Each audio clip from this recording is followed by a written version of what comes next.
He's Carver. How's it going, Jeff? Long time no see, my friend. Again, we circle back to this almost every week. Yes, it feels like it has been like weeks or maybe a month has gone by since we did an episode. It's been many moons. Many moons. Many partial moons, yes. I think the last time we got together, we actually skipped a weekend, but you were sharing with us your trip down to Tecate. Wow, that was a long time Also ago. known as the place that could or could not be where they manufacture the beer. And we found out they do manufacture the beer down there. Okay, update for the See? viewers. That's you. It is. Tecate is the home of Tecate beer, which makes perfect sense because if it was like manufactured in like Cabo San Lucas, that would just be weird, right? It would be pretty awkward. Yeah. Yeah. So how was last weekend? Last weekend. Oh, man, you're making me dig that far back, Jeff. That's okay. I will pause that conversation and ask you a question It that was you fine. can answer right away. It was fine. Fun fact for the viewers, that's Okay. all of you. Carver and I met at Motel Church, or We as I did. like to call it, Motel We did. Trip.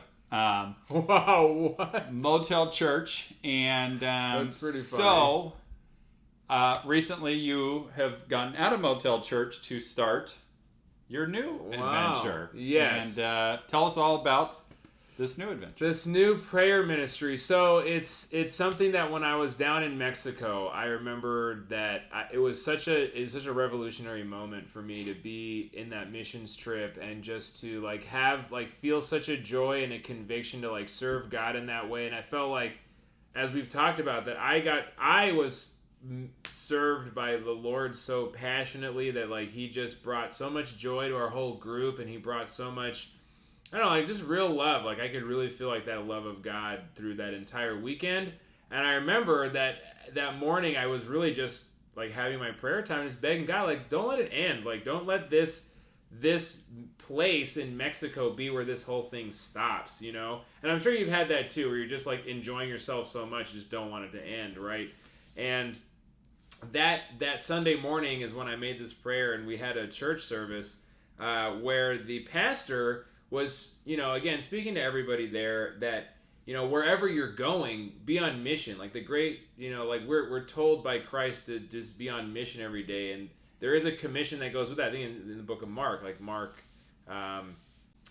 never remember the chapter or the verse, but the very last book of Mark, the last like 5 verses where Christ really says that, you know, that this doesn't end here, that you can take this with you and go like preach the word to all nations. And so that instantly convicted me, and I felt like I had this download while she was speaking about, like, she's like, no matter where you are, if you're on a bus, if you're at the beach, like all these different things, like you can take this idea of spreading the love of Christ everywhere you are. And it instantly hit me, like exactly that. And I even thought about it, like getting on a bus, like walking out of my house, walking to the bus stop, getting on a bus, going to the beach, right? And then just being on like what they call like a treasure hunt, like just praying the Holy Spirit kind of leads you to pray for certain people.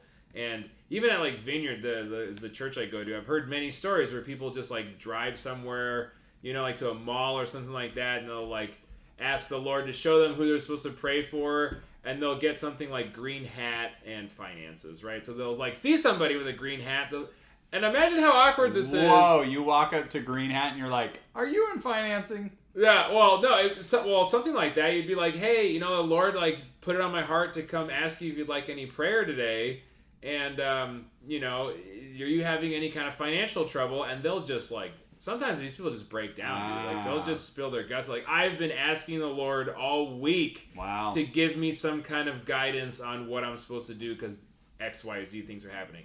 But not to just sugarcoat this too much, for every one guy that says, yes, that's exactly what I need, you get 5, 10, 20 people that are like, you're weird, get out of here, what are you doing? Just like Motel Church. Like Motel Church. But when you make that connection with the person that you were supposed to, like, again, it's that same feeling of like, I'm doing exactly what I'm supposed to be doing. So this is born out of that finally, like, I knew that that's something I was supposed to be starting. I didn't know when, because I was trying to figure out what time of day, like what day I was supposed to do it, whatever. And it just landed on Saturday that I'm supposed to be kind of like starting this thing. And yeah, It's crazy. You hop on the bus, be like, if anybody needs prayer today, just let me know. How that's gonna go down? That's how it's gonna go. Just You're let gonna me know. walk on and go, Just declare it. "Hey, bus crowd, Hey, I'm bus Carver, and I want to pray for you." And I want to pray for you. Wow. Yeah, and that's just what it's gonna be, and just letting the Spirit move through that, because there. I mean, I've also been reading. My Bible study this last 2 weeks has been in Acts, right? That just the Lord led me to Acts, and those are the most bold Christians I have ever read about, and I've actually never read the book of Acts, really chewed on every verse and really digested it. And I mean, you hear that they just went from town to town. Paul, after his transformation, he even got stoned almost to death, and then all the brothers just came out. I'm glad you added that almost to death, because without it, people would have got lost. He almost got stoned. Yeah, no, to death with okay, rocks. Thank you. Yes. With rocks. And of course, in that time period, they would, with the intention was to execute you. They took his body and threw it outside, and he didn't die. He woke up. So then, what did he do? What did he do? Did he run away, Jeff? Did he cry to his mom? Did he say, "I'm done with this. This is stupid"? No. He got up, literally went right back into the town after getting so many rocks thrown at him that he got passed out, almost dead. He got up, went back in, did it again.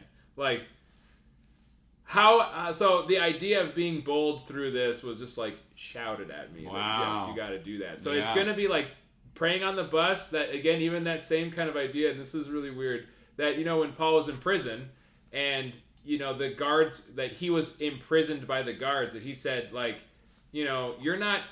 I'm not your prisoner. You're my prisoner. I'm going to preach to you. You have to stand here for 8 hours a day and make sure I don't run away. Fine. I'm going to sit here and preach to you for 8 hours a day. Yeah. So that idea that, being in that environment, obviously it's not that intense, but the idea that I'm going to be there, that we'll all be on a bus going somewhere, and that bus route's about an hour.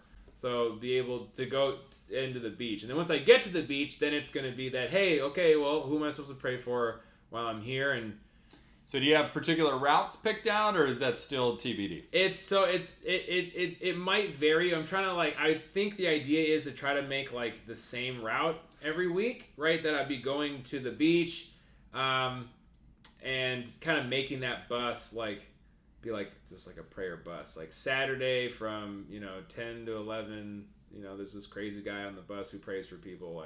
I don't know. That's kind of what I felt like it's going to be, something consistent, at least for a while.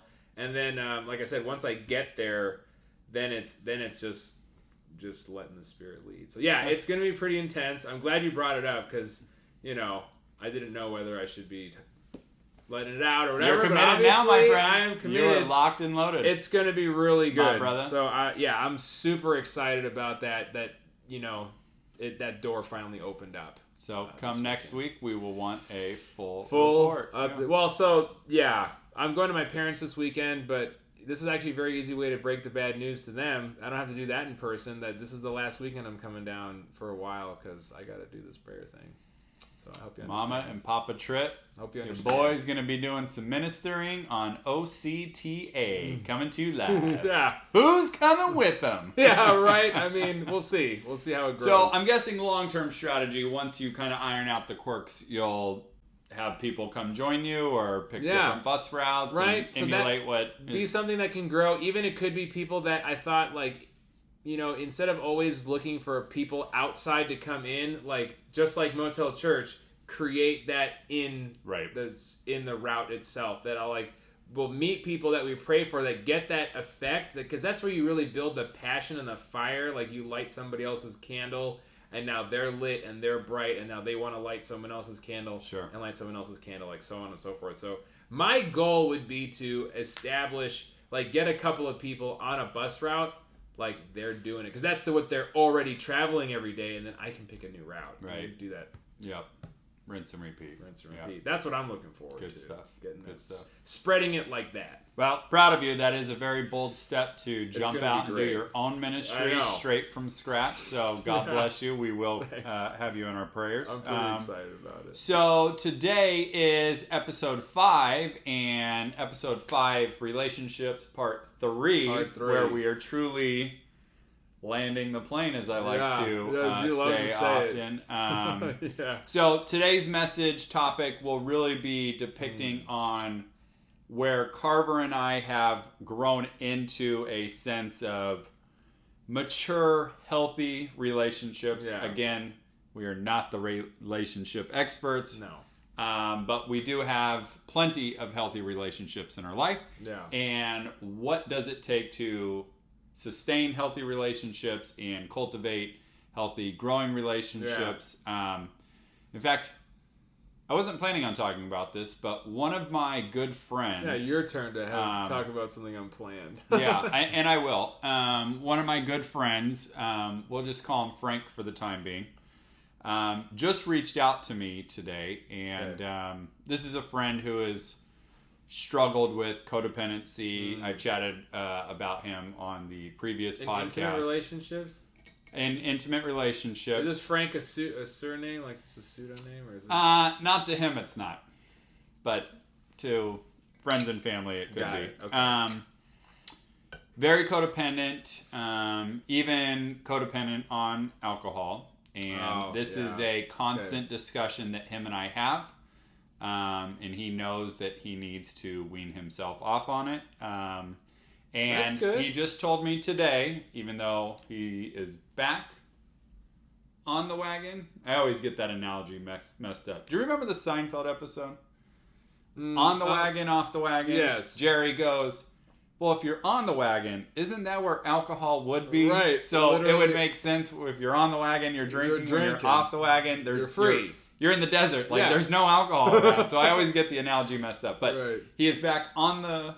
He is off the wagon because he went 30 days without drinking and then just recently went back to drinking. Was it like a binge drinking or was it like, I'm going to just test the water? No. Went 30 days without drinking. Yeah. So this is a good step in the right direction because he hasn't done that in probably forever. So the fact that he hadn't been drinking and then recently got off the wagon was, hard to hear. But at the same token, it's a step in the right direction. And for many times that we have quoted in times past of being a faucet or a drain, he has been a drain. And Frank, I'm going to be very blunt with you. You have been a drain on my life. And in doing so, it's made it easy for me to give you tough love. And then when you don't receive the tough love, we don't communicate. And, when you come back or I come back and we kind of rehash, things are good and I still love you and you're a dear friend to me and I want the best for you. But until you're willing to make that change, I can only be so much involved in your life because otherwise then you start pulling me down. Right. And then I'm not being true to myself or being uplifting and being faucets to other people because I feel like I'm going down the drain as well. So... Well, that's a great thing. I think we're going to explore like later on too in this episode. But that was a topic, or that was a point that I wanted to make last week that I think we just forgot or whatever. But this whole series was not just to be about like relationships with opposite sex. Like this was supposed to be something from the very beginning. Holistic. Yeah, a holistic way to look at relationships with people, and like. And I hope that if looking at this with that lens that you can see, look at the other episodes and realize that we are talking about just anybody you encounter, anybody you like just have spent time with, that these kind of ideas work with anyone. It's not like parents, friends, and also spouses and everybody. It's supposed to work with everybody. That was the idea. Yeah, and I think the reason why we spoke so much about the romantic setting is because I think deep down inside the human element, we crave that romantic sense, setting, relationship, and we almost put it on a pedestal, right? Like you have friends, you have family, but your partner, that's like... That's the one. That's the big one, and it is. And the problems are all like way more, like they're elevated, more elevated. They're louder. All of the like little in a romantic setting, correct? Get much bigger in that setting, right? So they're usually it's always easy. The easiest examples are going to be in the romantic ones, like because you really don't have like codependency between two like guy friends or girlfriends looks way different and like way more shallow and mild 100% than but like a codependent relationship between like parents and their kids is pretty intense. I guess anybody that you would consider family, like all those things kind of get more intense, more intensive. But this was something that we did just want to let everybody know that it's for everyone, like for everybody you speak to. Right. And so, today we're talking about cultivating and maintaining healthy relationships throughout. We chatted about some challenges that we've had in times past. Carver's divorce, my divorce, different relationships, not in a marriage relationship, but even just relationships post-divorce and things that didn't necessarily work out. But ultimately, like, how does one fine-tune that relationship, whether it's romantic or not, to now have a healthy relationship, whether it's friend or romantic? And one of the big things for me was me being healthy internally. Right, which is what we talked about last week. And so, and I'm not ashamed to say this, and I've said it in other podcasts, that I've spent a great deal of time in therapy. Mm-hmm. And I know it's not very macho, or it's not very, manly, I go to therapy. But, if you're hurting inside, the quick, easy fix is to go find someone, to your point last week, is to validate who Carver Tripp is. So you, Carver, can go, oh, yeah, I feel so good because of this person. Somebody likes me. And that's great, and that works for so long of period of time, but eventually that creates a codependency because you're now relying for you to feel a certain way based on how your partner makes you feel. That doesn't work long term. That works short term in the moment. When you're healthy and whole internally, then you can go be healthy and whole with your partner. Right. And when your partner starts bringing the drain mentality into your life, you can go... You catch it. Versus following them down the drain and making then you're excuses for it. Yeah, making excuses and all that. And I think too, one of the things that we are going to focus on is that Jeff has a a relationship that he's had for how long has it been now? Like you guys were friends for so friends since January, so that was 4 months, and then now dating for 3 months. So 7 months all in. Which is pretty good. So his focus was going to be like kind of there with coworkers and his dating relationship, and I was going to focus more on just having like really healthy friendships because I was a like serial just bad, like I would make friends with people that were just super bad influences. So my big revival that I've spent the most time with since I've kind of gotten healthy is just cultivating like healthy friendships with people that I'm not a drain to them. I don't let them be a drain to me. Like we both contribute, like everyone's contributing to each other's success. And I feel like that's a huge part of the rewarding side of having this like promised land relationship where everybody's a benefit to everyone. When you spend time with somebody, you feel good about it. Rather than, like you spend time and you're like, man, why did I, like, what am I doing? Like walking away hungover. I remember that was one of them all the time. That I'd like spend time at my friend's house or whatever. And just that drive back home where I'm like, feel like absolutely like crap, like headache. My clothes are all like a mess. I'm like, am I like, why do I spend time with these people? Yeah. So I want to hit on that really hard. But why don't you start us off with just like having a girlfriend and making that, because we're mostly speaking to guys here, but how does that like, how do you maintain that on like a daily, weekly, monthly basis that has been healthy and stayed healthy? Well, I will say this, for the guys that have been married for far longer than I've been alive, this is not directed at you because obviously hey, you might learn something. I have a lot to glean from folks like them.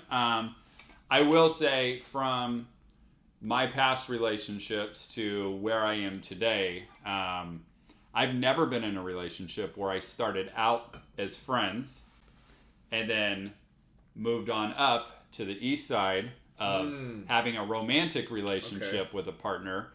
And I think for me, and G as well, the fact of being friends first before being romantic, we learned so much about each other. Think about this. When you That's first true. start dating someone, you put on this armor of, I look good, I'm successful, I'm not scared of anything. Like, whatever it Masks is, and you stuff. want to mask Yeah. your own insecurities, your own skeletons. So you Yeah. just put on this front, date, until you've spent enough time together where you're like, You're comfortable enough to peel the layers back. you're driving me crazy, and then all of a sudden your insecurities, your frustrations start, Yeah, blurting out. And being that we were friends first, Yeah.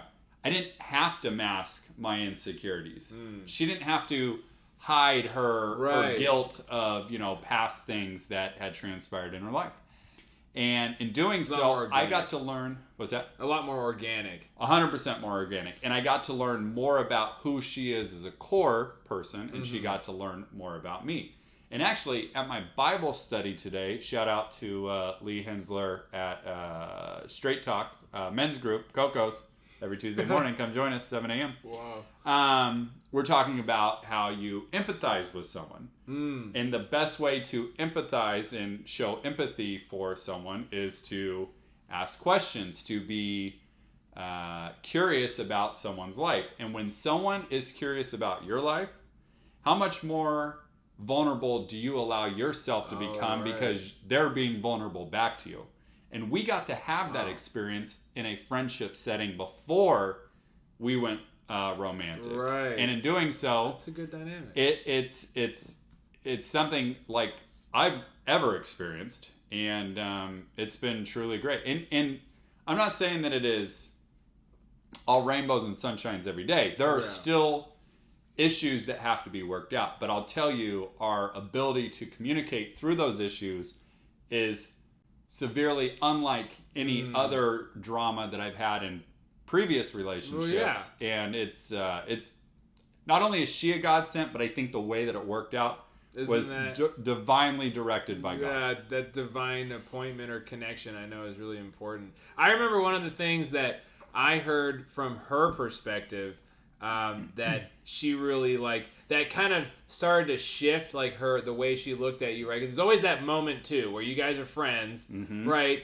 And it goes from yes, we're friends and we like hanging out with each other, I think I could date this person, right? And so her moment there was, and this is even going back to the list the paradigm shift, right? Yeah, that paradigm shift where the list that you have, or that you give it to God, how He kind of communicates to you that this is somebody that's that could be someone important or special to me. But she said that the way that you had bold faith, you boldly would pray, that you just you didn't hold anything back, when you were spending time with God in a public setting. And that was maybe the spark that lit the flame, that she started to evaluate you more on that kind of well, could this be a partner for me? And it was just really good. And like you said, if she didn't take the time to get to know you on other levels to then allow this to open up and kind of build, she may have not even learned about that side of you, which could be a huge anchor. Because that's always a thing too, that in relationships you have to have an anchor, that when things get weird and they get squirrely and what's going on, what is it that you're holding on to that you really care or you really like about the person, Yeah. So I thought that was a cool moment. Yeah. So where we were, and it's funny, we do this often. We'll look at old pictures of her and I together as friends and pictures of more recent times of us together, and I'm like, you look different. And she goes, you look different. And I go, it's because you're happier now. And you're welcome for that. So that's kind of our own inside joke of that's cool. When you are genuinely happy, it radiates through your body. And she's told me, even when she's at work and she's walking through the office and she sees the other ladies at the clinic and they're like, why, girl, what's going on with you? You smiling, your hair's looking all good. What? There is something different about you. And, girls, the first thing they go is, you got a man. You got a man. Tell me about the man. Dish home girl. So, right.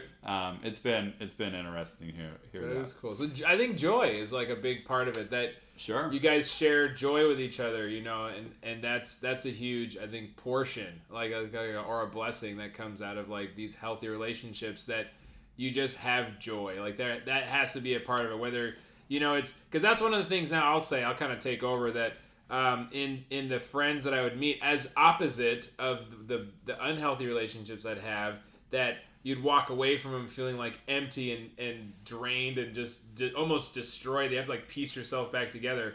That when you develop a friendship with somebody, or like even I consider like new family, like brothers and sisters, like people that, because I've always had that desire for a big family. Of course, like growing up, it was just, you know, my mom, my dad, and myself. And, you know, my dad's family was all on the East Coast. My mom's family was all in Iran. So it was basically just the three of us. And it was always this like desire for me to be a part of a bigger family. Like I just wanted that, but it just wasn't realistic or just didn't happen.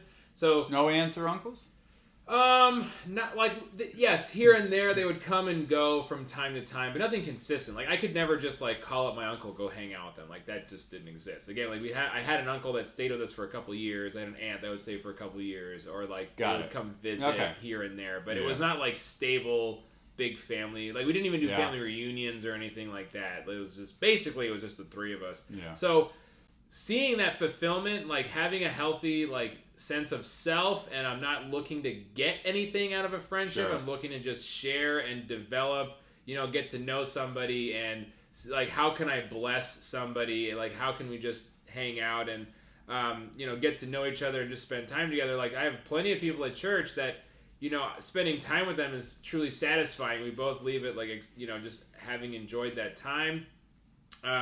It is being able to share like just joy, like in all of our friendships, that we can walk away from it. Or even like Jeff, like, you know, even our time together, we started out at Motel Church in ministry, and then we started playing. We played a tennis match, you know, and then it's the same thing. It's like that slow buildup of like just spending that time and just enjoying it. And again, it's like just you just give, like each person, because that joy kind of starts in you, right? When you become this, you know, quote, healthy person, you just feel good about yourself. You feel good about where you're going. You feel good about what you're doing, and you sharing that with another person, you know, builds that camaraderie that is the healthy kind of thing, that you feel like you finally reached a point where you just are two people enjoying each other's company and not looking again to like gain something out of it, or no expectations. I think is another thing. Mm-hmm. You know, that just that time spent, whether it's 1 hour or 2 hours or 3 hours, 5 hours, whatever,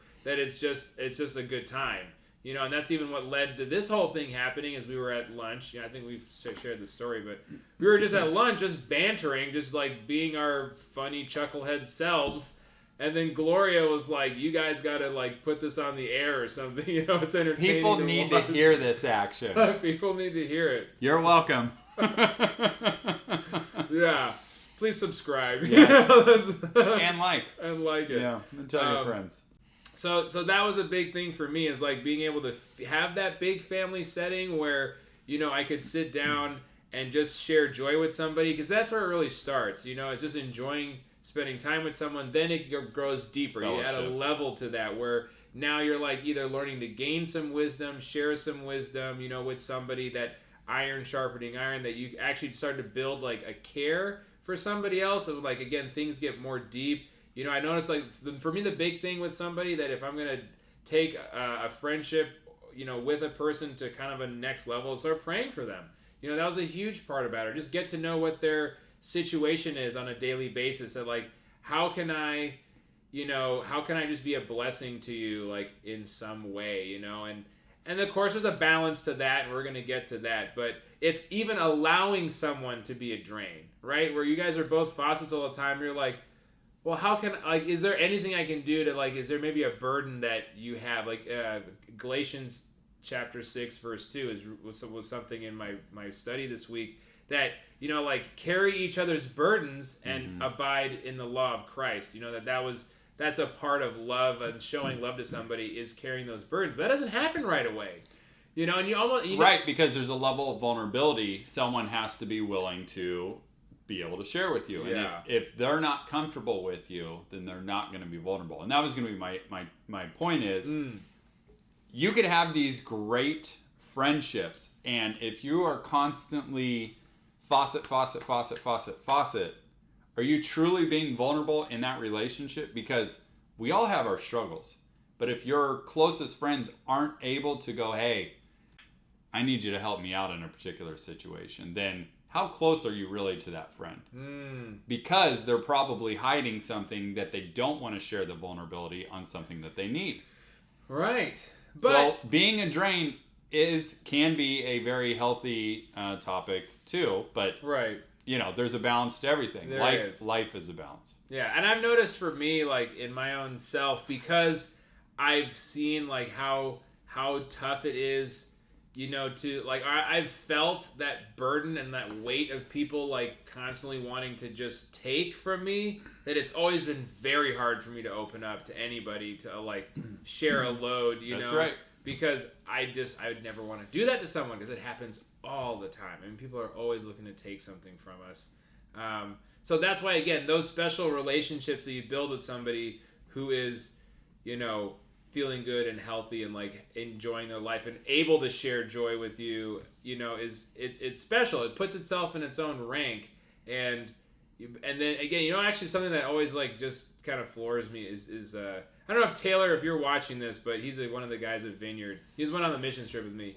But he's like, and Ryan argue as well if you're watching, that they've asked me like what I need prayer for, what I need help with, like, and this is like a very rare thing, to get somebody to actually like put the time in to make that. And Brian, I could keep going. You've done that too. I mean, they're like I've looked back in my life and I'm like, in like the past 6 months, I have 4 people that I could just easily name that have wanted to do that, and then I can go from a year ago back and like nobody ever did that, right? So, you know what that's a direct correlation of?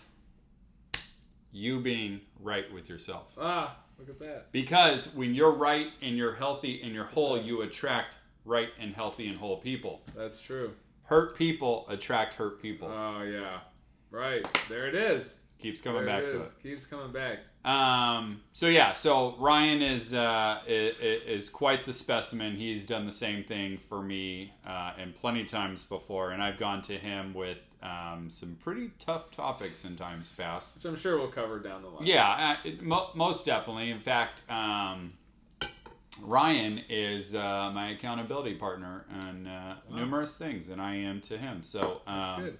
It's good to have people like that, checks and balances along the way. And, at the end of the day, similar to the discussion we had before we started the podcast, when you have accountability partners, you can address the unaddressed. And those topics are tough to get brought up in a big... it's a whole new level of vulnerability. It's a whole new level of vulnerability. And not to mention, like, how many friends do you have in your life that'll be like, yeah... that sweater looks good on you. You know what I mean? Like, you need someone that's willing to tell you the truth, because the truth is going to make Carver a better person. Right. If we're just there to make you feel good about yourself, then... it's a shallow... what kind of friendship is that? It's just surface level. During the men's group today, we talked about when you go up and you ask how someone's doing, and they go, oh, I'm fine, everything's great. Like, no. Everyone has their walls up, and that's where I go back to, occasionally we have to be a drain in someone's life. Because if you're not, then you're walking that you're holier than thou, and then you're not going to be able to connect with people because you're not being vulnerable with people. And if you're not being vulnerable, people won't open up to you in reciprocation. Right. And that's one thing, a point that I'd like to make is that it's okay. Like, a healthy relationship can be a shallow relationship. It's just... it's better to have like a shallow, healthy relationship, genuine relationship, than to have a needy, codependent like mess of a relationship where you're like, I want to get drunk and find someone to join me because I don't want to get drunk by myself, and that's the wrong kind of drain friend to have. Yes. Mm-hmm. Oh, I had a few of those in my time, but it could be you and me both. Yeah, right. Mm-hmm. So and you know what? We talk about litmus tests. That's a pretty good litmus test. If you go out with your old friends and you used to party with them, and then all of a sudden you walk on the scene and they're like, he's gonna have a martini, and you're like, no, I'll take a Pellegrino, and they're like, what's wrong with you? And then all of a sudden they're questioning your morals and what motivates you, and you're not at that level. Then all of a sudden, boop, that was literally, so the very last group of friends that I had, they would do that to each other all the time. And I actually took a year where I like didn't talk to them or hang out or anything. And I had this like, I had just kind of rededicated like my life to Jesus like about a year ago, and just moving myself in that direction. And I just had a thought to like, hey, why don't I get back in touch with these guys, see how they're doing? And literally the first thing that they wanted to do was all get together and get hammered. And I'm like, well, I just won't drink. Like, you guys, can do that. It's fine. And they're like, well, if you're not going to get wasted, why are you even hanging out with us? I'm like, good point. See ya. Because, and they added in all the like, well, why are you judging us? Like, if you do that, like, they made it all about them instantly. Made it about them. They didn't care about me, and I haven't spoken to them in a year, and like we haven't hung out in a year. It was like literally like, you're making us feel bad if you don't join us. Yeah. I had this verse pulled up for this message because I think at some juncture it was going to come up, and being what you just shared, it's a perfect time. 2 Timothy 4:3. For a time is coming when people will no longer listen to sound and wholesome teaching. They will follow their own desires and will look for teachers who will tell them whatever their ears want to hear. And that goes along exactly with what you just said in regards to hurt people want to be with hurt people because they want to go and drown their sorrows with booze or whatever else, right? Yeah. And when you're healthy and you're whole, you don't need something to fill that void because you have God at the forefront of your life. And then you have positive relationships surrounding you. Right. So why go back to what God's already taken from you, like alcohol? That's actually such a good thing too, that you built the safety net there. That like when you start, that's honestly one of the best ways that I could say is a unspoken reward of having healthy relationships is people actually look out for you, right? Like they're willing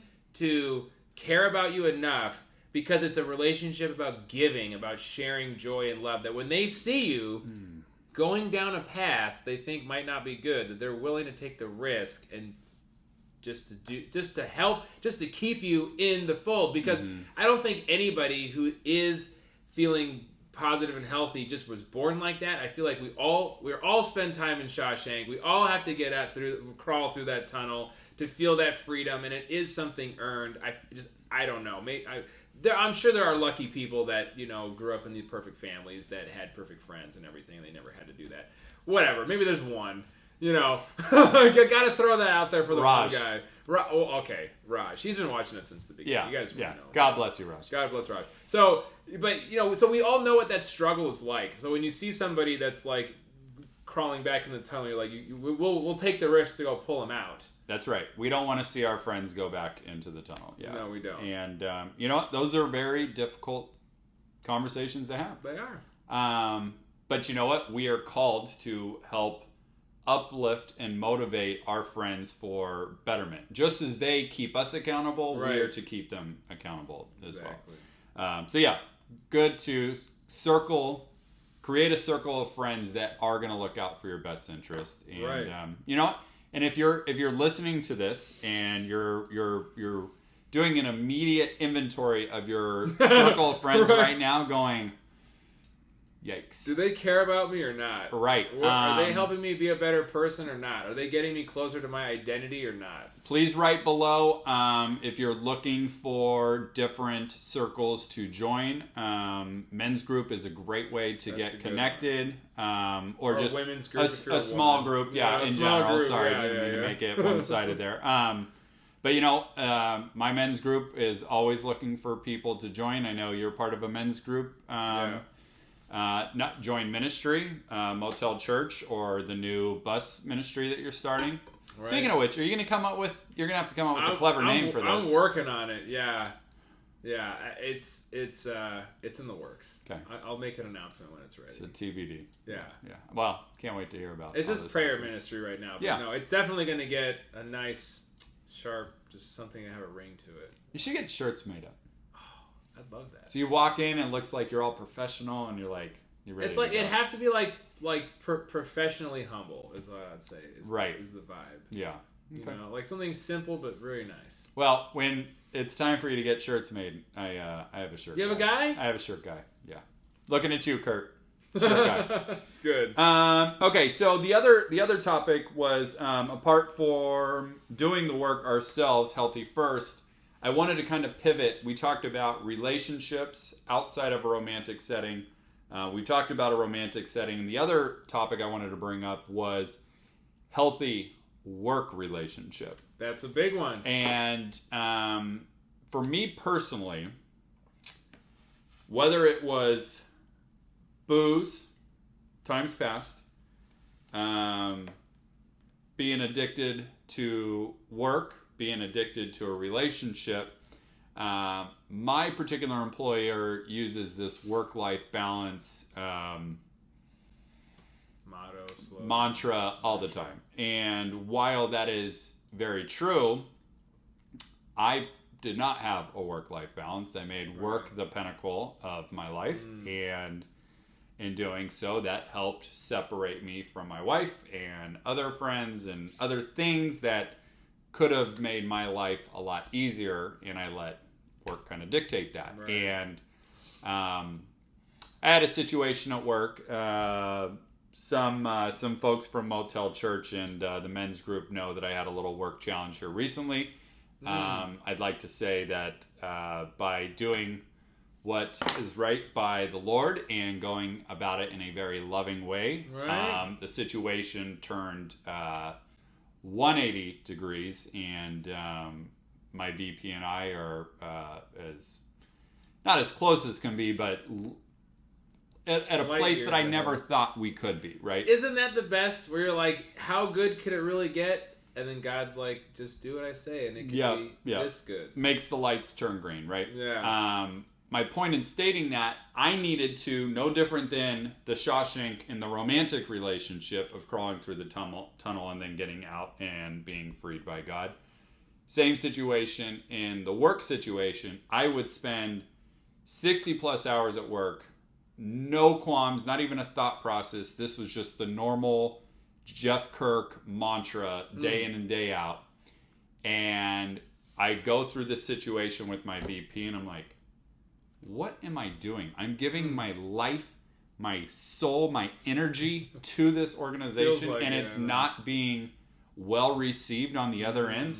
Expectation a little bit? Enough, Kirk. Like, total checking myself. Yeah. And since then, I would be hard pressed to say that I work more than 45 hours. And, someone from work is going to see this and go, oh, Kirk, you got to step your game up. But no, you know what? The work still gets done. Yeah, if it's an efficient 45 hours, it's very efficient. That could be somebody else's 60 hours. And it is, I'm so much more free. I'm more comfortable. I'm not letting this stress that used to dictate this bald spot that I have in the back of my head. The corporate spot. The corporate bald spot, which, you're fixing, even though I hate it every time you microneedle my scalp.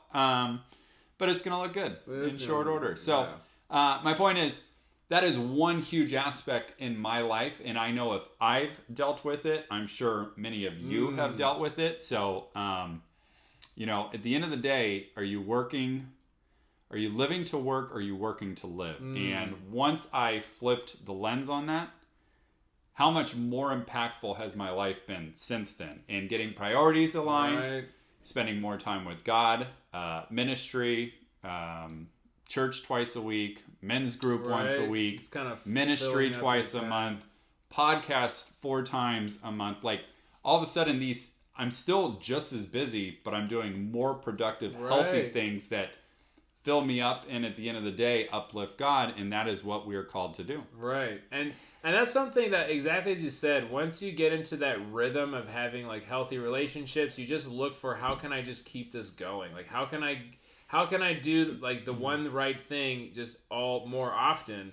And that was something for me, and I'm speaking to all the managers out there, because I was a construction job site manager, right? I say it because if I told you I was a superintendent, you'd probably think I worked at a school.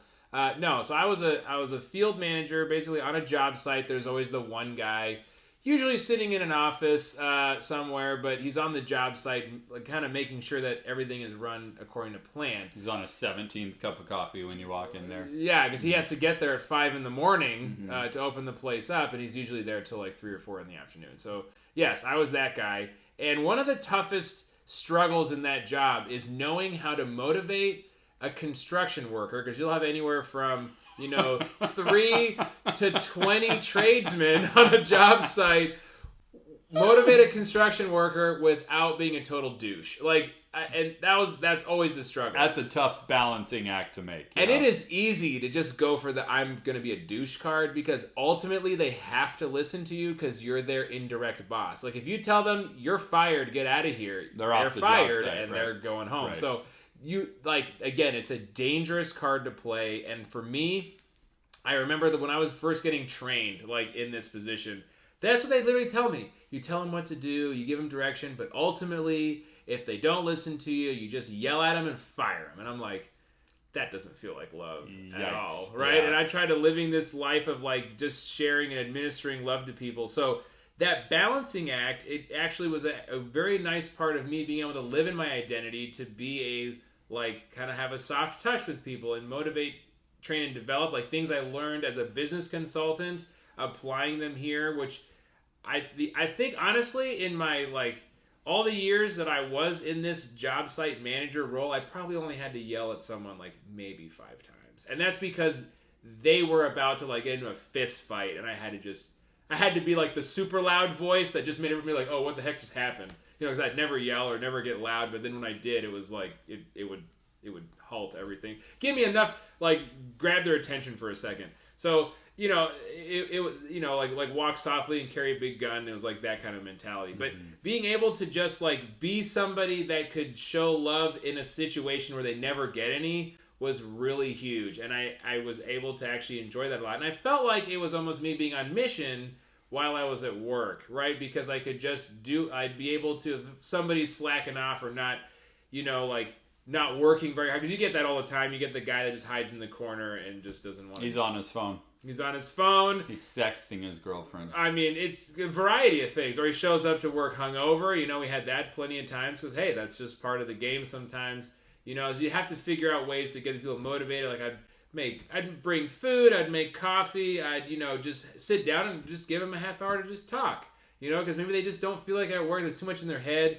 And again, I just try to do whatever I could without using the anger or yell at them card. Because again, if you're any type of manager, you know how easy it is because you have that power to just play the easy card every single time. But again, building and fostering those healthy relationships and keeping them going is practicing it, right? Is doing it all the time, whether you're at work or not. And now my job now, I'm back to the bottom of the totem pole basically, in my new job where I'm just I'm a higher level altogether, but within the company I'm lower on the list. But it's just being looking how can I be a faucet? So no subordinates then. No. Yeah. No. We're Carver, party of one. Party of your table we're all is on, ready. There's 3 levels of the company. I'm on level 1, then there's level 2, and then there's one person at level 3. But it's I look, how can I be a faucet for anybody that I work with, right? If I see somebody that they're overworked, overstressed, hey, is there anything I can take off your plate today? And again, it's just trying. Again, it's you having the intentionality of being a faucet for somebody. Yeah, is good. Yeah, it's good, right? It's good, and I think that's how we can practice and live in that. So, but is there a balance that we need to have, Jim? Yeah. So you have this listed here, and I brought it up earlier. The work-life balance of energy and effort. I think ultimately, when you're in a situation where you do have a friend who is a drain, at a certain juncture, you have to establish some form of a boundary. And to Carver's point, you don't have to be a douche about it, but there is a way that you can do it, or as I like to say, exit stage right. And it's, right, just peace out. It's not like you are abandoning your friend, but you slowly don't start returning their phone calls, or you're a little more lethargic in responding to their text messages, and then eventually you rekindle down the road. But the idea behind that is, and I use Frank as the example. Still love you, Frank. I love you too, Frank. Yeah, and now that I'm calling you out, can you like and subscribe and share with your other Do the friends? things. Hit the buttons, please. Come on. When you do give tough love and they keep coming back to what is holding them in that unhealthy place at a certain juncture, like you've done everything you can as a friend to help support them through their own issues, they ultimately have to go to Shawshank and they have to want to walk out of the tunnel. Yeah. Some people are happy and being content in Shawshank. Yeah, right. And you can't change that. I love that analogy so much. You know, I use it outside of like this podcast. I've used it all the time.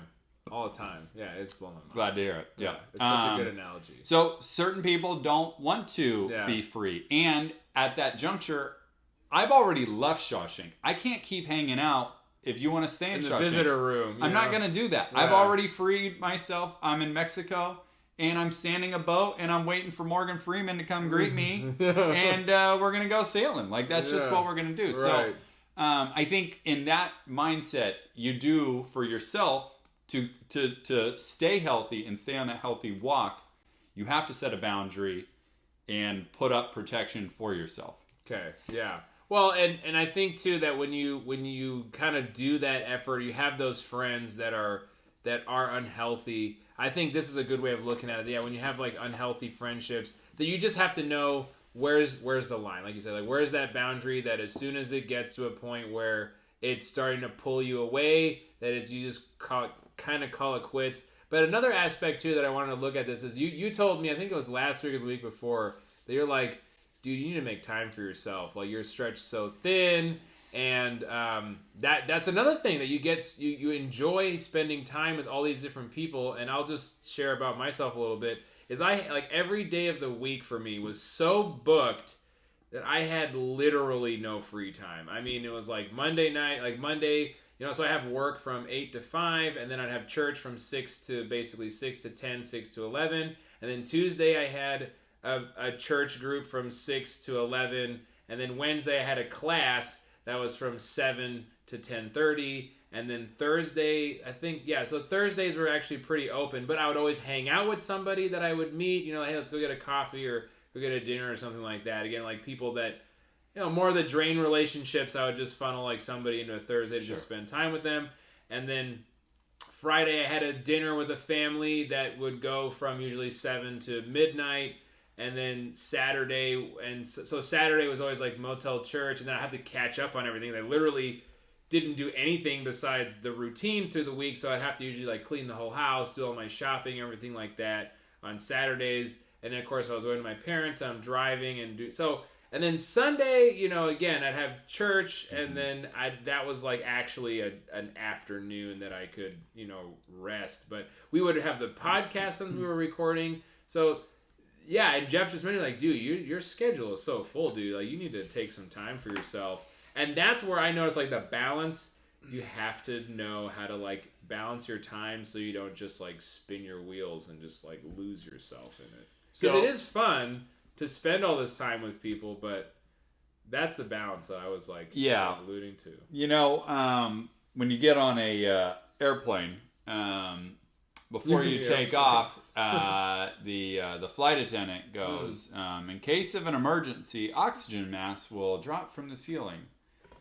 And before you put on anyone else's mask, you must put on your mask first. Because you, Carver, or anyone else for that matter, you can't help anyone if you ain't right. So ultimately, you need to make sure you at the core is right and healthy before you start bringing people into your fold. And it wasn't that I didn't want you to run around like a crazy, 34-year-old. What I wanted you to do is make sure that you are taking care of yourself so you can continue that lifestyle. Yeah. And that was really the overarching message. But it was good. It was a perspective, because again, something's always going to fall at the wayside. And, to your credit, you were just looking out for, like you said, like my own health. Because ultimately, right, once you get to this point, you don't want to backslide. You don't want to allow yourself that opportunity, that gap, to fall into a bad habit for any reason. So all of these like different things and having this network of people that are watching out for you all add up to this.